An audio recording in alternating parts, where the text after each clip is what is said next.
प्यारे बच्चों, आशा है आपकी पढ़ाई अच्छी चल रही होगी।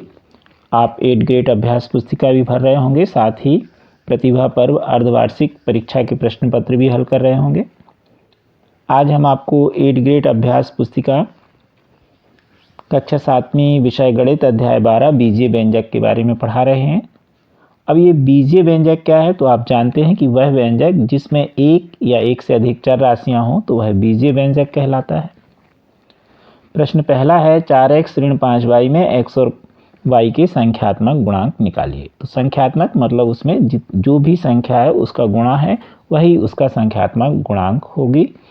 तो 4x ऋण 5y में हम y के लिए यदि देखें तो ऋण 5y इसका पद है और ऋण 5y को हम लिख सकते हैं ऋण 5 गुणे y, यानी y में कितने का गुणा हो रहा है, ऋण 5 का, इसलिए y का संख्यात्मक गुणांक ऋण 5 होगा।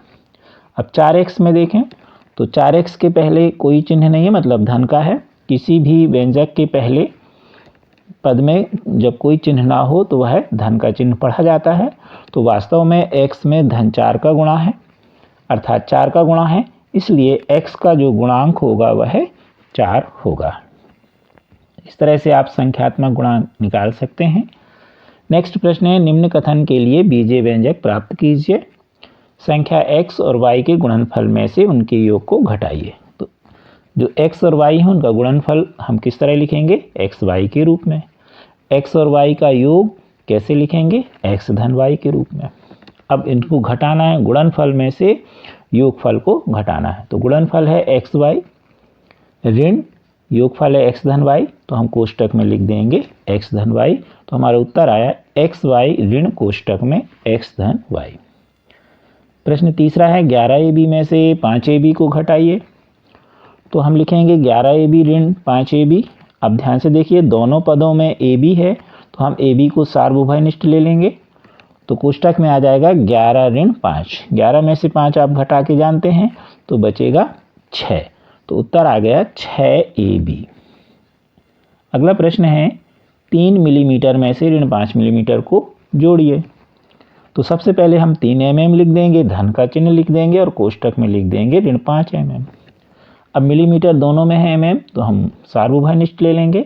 तो कोष्टक में आएगा 3 ऋण 5। अब आप दो पदों के जोड़ो घटाने का नियम जानते हैं कि यदि चिन्ह समान है तो हम जोड़ेंगे और चिन्ह असमान है तो घटाएंगे और चिन्ह बड़े पद का लेंगे। तो यहाँ 3 और ऋण 5 में असमान चिन्ह है, 3 के आगे धन है और 5 के आगे ऋण, तो घटा देंगे, 5 में से 3 गए 2 और चिन्ह बड़े पद का लेंगे यानी ऋण। तो उत्तर आएगा ऋण 2 mm। प्रश्न अगला है 5वां 5x धन 7 और 3x ऋण 2 को जोड़िए। तो हम लिखेंगे 5x धन 7 धन 3x ऋण 2।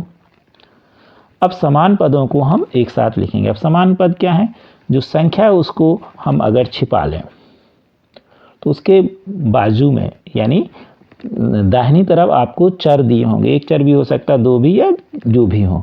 तो हम उन चरों को देखेंगे और उनकी साथ में घातें देखेंगे, यानी चर और साथ में घात अगर एक सी हैं तो वह समान पद है। तो यहाँ देखिए x x दोनों में है, तो 5x और 3x समान पद कहलाए, इनको एक साथ लिख दिया हमने 5x धन 3x और टिक कर दिया।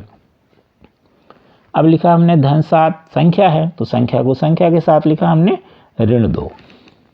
तो हमने यहाँ लिख दिया समान पदों को एक साथ रख दिया। अब जिनको एक साथ रखा उनके नीचे हमने अंडरलाइन कर दिया। अब 5x धन 3x को सामान्य, जैसे अभी थोड़ी देर पहले आपने जोड़ घटाना देखा, चिन्ह समान है तो जुड़ जाएंगे। 5x धन 3x कितने हो जाएंगे 8x और धन 7 ऋण 2 में कितना आएगा आपका धन 5, घटेंगे 7 में से 2 घटेंगे। क्यों चिन्ह घटेंगे, क्योंकि चिन्ह समान है। तो इस तरह उत्तर आ गया 8x धन 5। प्रश्न 6वां है 100 ऋण x वर्ग का मान x बराबर 2 के लिए ज्ञात कीजिए। तो हम 100 ऋण x वर्ग लिखेंगे और x की जगह हम 2 लिख देंगे कोष्टक में। 2 का वर्ग करेंगे तो आएगा 4। तो 100 ऋण 4, 100 में से 4 घटाया तो 96। अगला प्रश्न है a बराबर 2 b बराबर ऋण 2 के लिए a वर्ग धन ab धन b वर्ग का मान ज्ञात कीजिए।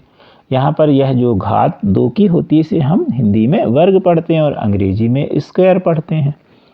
अब हमने लिखा a वर्ग धन ab धन b वर्ग। अब a की जगह हमने कोष्टक में 2 लिख दिया और b की जगह ऋण 2 जहाँ जहाँ था, तो यहाँ a वर्ग यानी 2 का वर्ग धन a, तो कोष्टक में 2, b कोष्टक में ऋण 2 धन b वर्ग को लिखा हमने ऋण 2 का वर्ग, 2 का वर्ग हुआ 4। वर्ग कैसे निकालते हैं, तो 2 का उसी संख्या में 2 बार गुणा, ये जो घातांक होती तो 2 का 2 में गुणा कर लीजिए, याद कर लीजिए, तो 4 आ गया। 2 ऋण 2 का गुणा होगा तो ऋण 4। इसी तरह ऋण 2 का वर्ग आप निकालोगे तो आएगा 2, क्यों, ऋण 2 गुणित ऋण 2 तो 4 हो गया, और ऋण का ऋण में गुणा हुआ तो धन हो गया।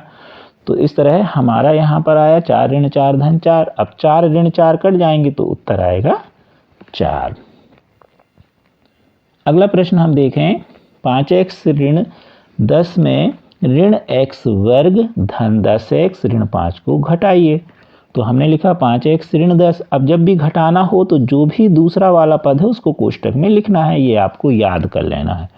तो हमने दूसरे वाले जो व्यंजक है उसको हमने कोष्टक में लिख दिया ऋण लगा के, ऋण x वर्ग धन 10x ऋण 5। ऐसा क्यों किया, क्योंकि जब ऋण से कोष्टक हटाते हैं तो कोष्टक के सभी पदों के चिन्ह बदल जाएंगे। तो आप देखें 5x ऋण 10, अब ये चिन्ह बदल गया तो हो गया धन x वर्ग ऋण 10x धन 5।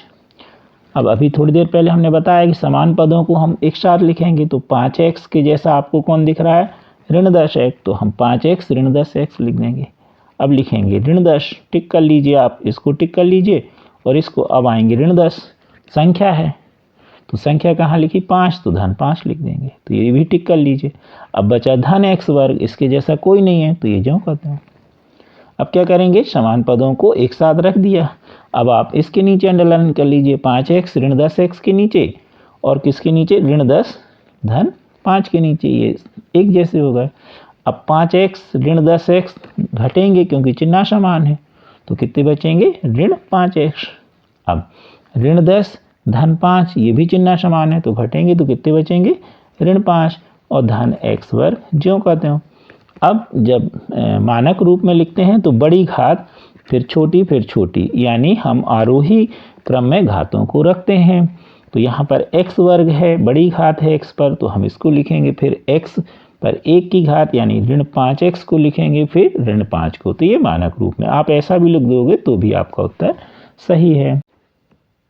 प्रश्न 9वां, समान पदों को एकत्रित करके व्यंजक को सरल कीजिए। तो सबसे पहले हमने सवाल लिख दिया 12m वर्ग ऋण 9m धन 5m ऋण 4m वर्ग ऋण 7m धन 10। अब समान पदों को एक साथ लिखेंगे, तो 12m वर्ग m वर्ग, और देखें कहाँ लिखा, तो ये लिखा है ऋण 4m वर्ग, तो इसको इसके साथ लिख देंगे। अब इनमें टिक कर दीजिए, आप आगे बढ़ें, ऋण 9m, अब m का एक पद ये भी है तो धन 5m लिख दीजिए।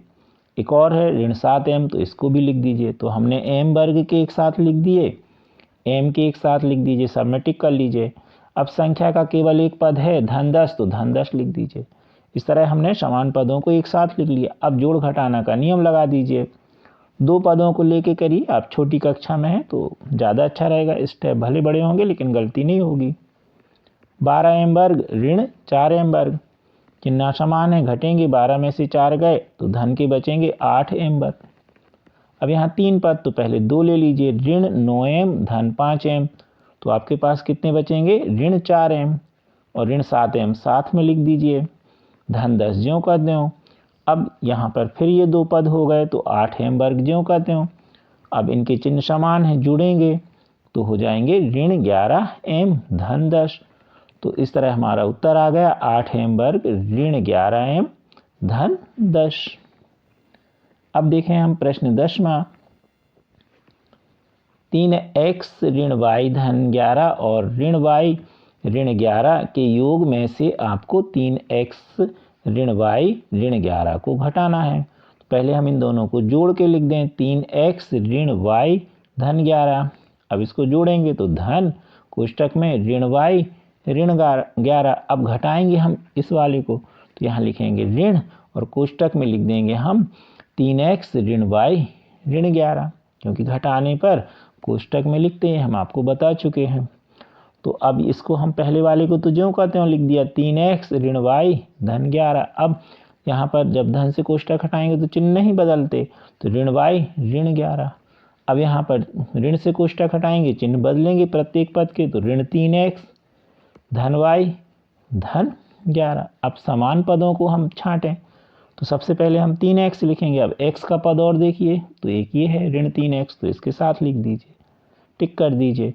ऋण y, अब y का और पद कहाँ है, एक ये है ऋण y और एक और है ये धन y, तो इन तीनों को एक साथ लिख दीजिए, टिक करते जाइए। धन 11, अब धन 11 यानी संख्या, तो एक और है ऋण 11, संख्या का एक और है धन 11, तो इन तीनों को एक साथ लिख दीजिए। क्या किया आपने, समान पदों को एक साथ रखा। अब हल करें, तो धन के 3x ऋण के 3x कट गए, ऋण y धन y, तो यहाँ पर आप देखें धन y ऋण y काट दीजिए तो बचेगा ऋण y।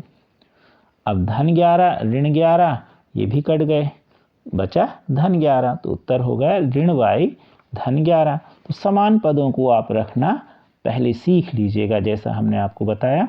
उसके बाद आप सवाल को दो दो पदों में लेके हल करिए, जोड़ घटाना के नियम के अनुसार। निश्चित तौर पर यह सवाल आपसे बनेंगे। धन्यवाद।